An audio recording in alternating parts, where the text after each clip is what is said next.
हाय मित्रों, केम छो?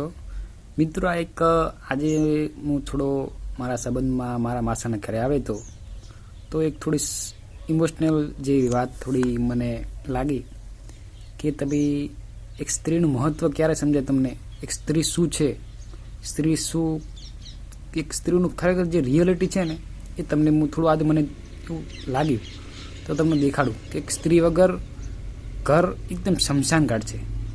मारा मासा है एमनी छोकरी है, एम छोकरीना बधा मैरेज थई गया है, पोतपोताना करे छे बराबर। अने मारा मासा एकला रहे छे। आज हूँ अहींया बाजुमां थोड़ो कामथी आवे तो लाव आंटो मारता एक अलग ज अहींया फीलिंग आवे छे मने। तमने हूँ देखाडું खाली तमने एक घर जुओ, तमे एक घरनी हालत शुं थाय छे चलो जुओ।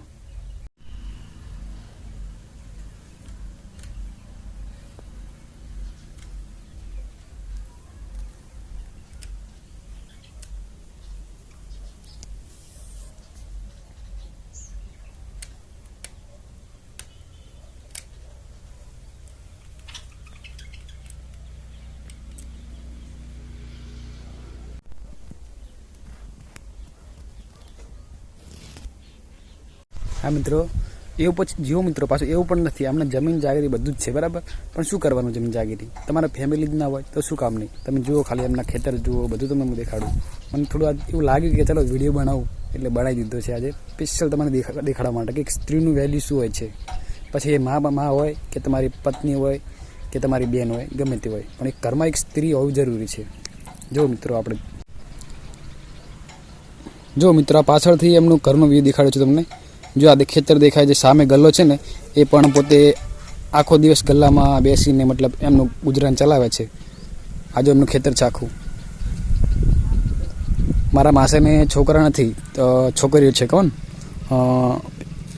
5 छोकरीओ छे। 5 छोकरीओमांथी 4 ना मैरेज थई गया छे अने एक बाकी छे ए जे एनी मोटी बेनना कराई रह्या छे। आज एमनुं खेतर छे आखुं। जोयुं मित्रों केवुं छे एक स्त्रीનું વેલ્યુ તમને ક્યારે સમજાય એમ? સ્ત્રી હો ઘરમાં એક સ્ત્રીનો હાથ હોવો જરૂરી છે। અમુક ટાઈમે આપણે નથી આપણને બધું મળી જાય તો આપણે વેલ્યુ ના કરીએ, આમ ના કરીએ, તેમ ના કરીએ, કોકની વાત સાંભળીએ આમને તેમ, પણ હકીકતમાં એવું નથી હોતું। જે લોકો જે ટાઈમે કહેવા આવે ત્યાં આગળ તમારો એ ટાઈમ એવો ચાલતો હોય કે કોક બીજું તમને કહી જાય કે આમને તેમને, તમે એમનું સાંભળીને તમારું વાઈફ હોય કે તમારી મા હોય કે ગમે તે હોય તમે એમના રીતે ગમે તે રીતે વાત કરો છો ને એમ કે ઘણું બધું થઈ શકે એવું બરાબર। પણ એક સ્ત્રી હોવી જરૂરી છે। ગમે તેવું થઈ જાય ઘરમાં એક સ્ત્રી જરૂરી છે, मतलब એના વગર ના ચાલે એમ। એક સ્ત્રી એટલે સ્ત્રી છે। આજે થોડું સમજાયું, મને એમ સમજાણું કે સ્ત્રીનું શું મહત્ત્વ છે। ઓલરેડી ખબર હતી પણ આજ થોડી એવું વાતાવરણમાં ભગવાને મને ટાઈમ આપ્યો, સમય આપ્યો કે હું આ બાજુ એક ઓર્ડરમાં આવેલો હતો તો મને થોડો ટાઈમ મળ્યો। લાય મારા માસાને ફોન કરે, હું આ નજીકમાં આવેલો છું તો તમારા ઘરે આવું થોડી વાર એમ। મને થોડું શું છે ઉંમરલાયક માણસો એમની જોડે મને બેસવું ગમે છે, એમના વિચારો અને થોડી મને પરિસ્થિતિ ખબર હતી। મારી માસી ઓફ થઈ ગયા છે લગભગ એમને 3-4 વર્ષ જેવું થઈ ગયું, ઘણો ટાઈમ થયો છે, મને એક્ઝેક્ટ યાદ નથી પણ 3-4 વર્ષ થઈ ગયા છે। તો એમના ઘરમાં કોઈ લેડીઝ નથી એમ। એમના બીજા ભાઈ છે પણ બધા હાલ તો કેવું હોય છે કે હાલ તો બધા પોતપોતાના ભાઈ તો કદાચ ભાઈમાં રાગ હોય પણ કદાચ એમની જે વહુ આવે છે એમાં રાગ નથી હોતો તો પછી એવી રીતે કોઈ ભાઈમાં એમ કે એવું હેલ્પ ના કરી પછી પાછળથી એમ પોતપોતાનું કરે વિચારે એમ। તો માણસ ખરેખર વિચારવા જેવું છે, વિચારજો માણસો।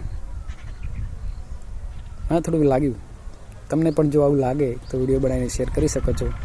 મને આવી ફિલિંગ અમુક ટાઈમે ગમે છે વિડીયો બનાવવાની તો બનાવું છું। ખરેખર સાહેબ મહત્ત્વ સ્ત્રીનું કરજો સાહેબ જિંદગીમાં। સ્ત્રી વગર કાંઈ નથી। તમે લાખો રૂપિયા કમાશો, કરોડ રૂપિયા કમાશો, સારા સારા બંગલા છે, મોંઘી ગાડીઓ છે, પણ જો સ્ત્રી ઘરમાં સ્ત્રીનો પગ નહીં હોય ને તો બધું જ કાંઈ કામનું નથી એમ। શમશાન ઘાટ જ છે બધું। એટલે ઘરમાં એક સ્ત્રી હોવી જરૂરી છે। સ્ત્રીની કદર કરજો। આ એક મારો મેઇન પોઈન્ટ સ્ત્રી પર જ છે કે સ્ત્રીની કદર કરજો તમારા ઘરમાં। ભલે ગમે તો કંકાસ થઈ જાય, ગમે તે જાય, થોડા દિવસ આ ના કરીને તમે નમતી આલીને પણ સ્ત્રી સામે રહેજો સાહેબ। બીજાનું સાંભળીને તમારા સંબંધ ઉપર કોઈ દિવસ તૂટવા ના દેતા।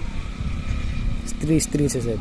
તમે રિયાલિટીમાં કોઈ તમારા આજુબાજુ એવું રહેતું હોય કે પોતે એકલવાયું કોઈનો એમ એ ઘરમાં સ્ત્રીનો પગ ના હોય, હાથ ના હોય, તમે ખાલી જાજો સાહેબ ત્યાં આગળ એક દિવસ ખાલી વધારે નહીં પણ અડધો કલાક એમની જો પસાર કરજો તમને ખબર પડી જાય કે સ્ત્રીનું વેલ્યુ શું છે।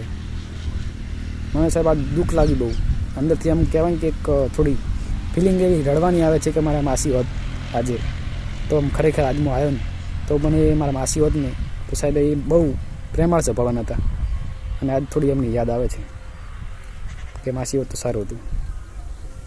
પણ આ તો શું કહેવાય, ભગવાનના તારીખ, ભગવાનના ઘરનું મોત કોઈ રોકી શકે નહીં. આપણું જ કોઈ નક્કી નથી મિત્રો. કાલ ઉઠીને આપણે કાલ દાડો ઉગવાનો છે નથી ઉગવાનો કોઈ જ નક્કી નથી. એટલે આજ છે ને એ જ હકીકત છે, અને એને જીવો તમે.